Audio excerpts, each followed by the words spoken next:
రేపటి నుంచి parliament budget సమావేశాలు ప్రారంభం కానున్నాయి. రేపు ఉభయ సభలను ఉద్దేశించి రాష్ట్రపతి ప్రణబ్ ముఖర్జీ మాట్లాడనున్నారు. తర్వాత ప్రీ బడ్జెట్ ఎకనామిక్ సర్వేను సభలో ప్రవేశపెట్టనుంది కేంద్రం. ఫిబ్రవరి 1న కేంద్ర బడ్జెట్ ను ఆర్థిక మంత్రి అరుణ్ జైట్లీ సభలో ప్రవేశపెడతారు. ఈసారి నుంచి రైల్వే బడ్జెట్ ను కూడా సాధారణ బడ్జెట్ లోనే కలిసి ప్రవేశపెట్టనున్నారు. 2 విడతలుగా జరిగే ఈ సమావేశాల్లో మొదటి విడత సమావేశాలు ఫిబ్రవరి 9తో ముగుస్తాయి. ఆ తర్వాత మార్చి 9 నుంచి మళ్లీ బడ్జెట్ సెషన్ ప్రారంభమవుతోంది.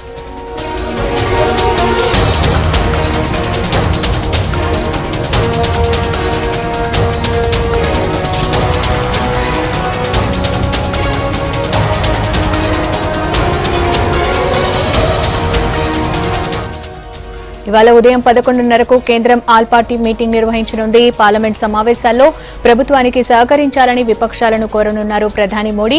సభలో చర్చించాల్సిన ఎజెండాపైన ఆల్ పార్టీ మీటింగ్ లో చర్చ జరగనుంది. మరోవైపు ప్రభుత్వం నిర్వహిస్తున్న ఆల్ పార్టీ మీటింగ్ కు తృణమూల్ కాంగ్రెస్ ఎంపీలు హాజరు కావడం లేదు. ఇవాళ మధ్యాహ్నం 12 గంటలకు కోల్కతాలో ఆ పార్టీ చీఫ్ మమతా బెనర్జీ నిర్వహించే ఎంపీల మీటింగ్ కు కూడా వారు అటెండ్ అవుతారు. నోట్ల రద్దుపై ప్రభుత్వానికి వ్యతిరేకంగా ఆందోళన చేస్తున్న టీఎంసీ ఎంపీలు కేంద్రం తీరుకు నిరసనగా ఆల్ పార్టీ మీటింగ్ కు డుమ్మా కొట్టాలని డిసైడ్ అయ్యారు. సాయంత్రం 7 గంటలకు లోక్సభ స్పీకర్ అధ్యక్షతన అఖిలపక్ష సమావేశం జరగనుంది.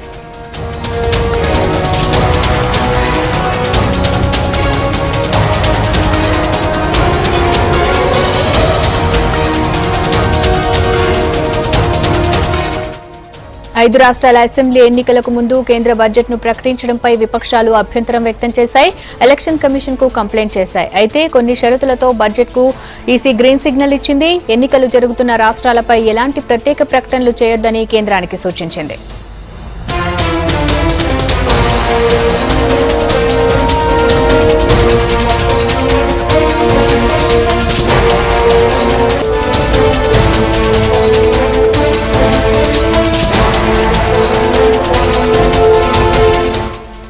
బడ్జెట్ సమావేశాల్లో ప్రభుత్వ తీరును ఎండగట్టేందుకు రెడీ అయ్యాయి విపక్షాలు. నోట్ల రద్దుపై ఆందోళనలు, నిరసనలతో శీతాకాల సమావేశాలను అడ్డుకున్న అపోజిషన్ పార్టీలు ఈసారి కూడా అదే ఇష్యూపై చర్చకు పట్టుబట్టేందుకు ఛాన్స్ ఉంది.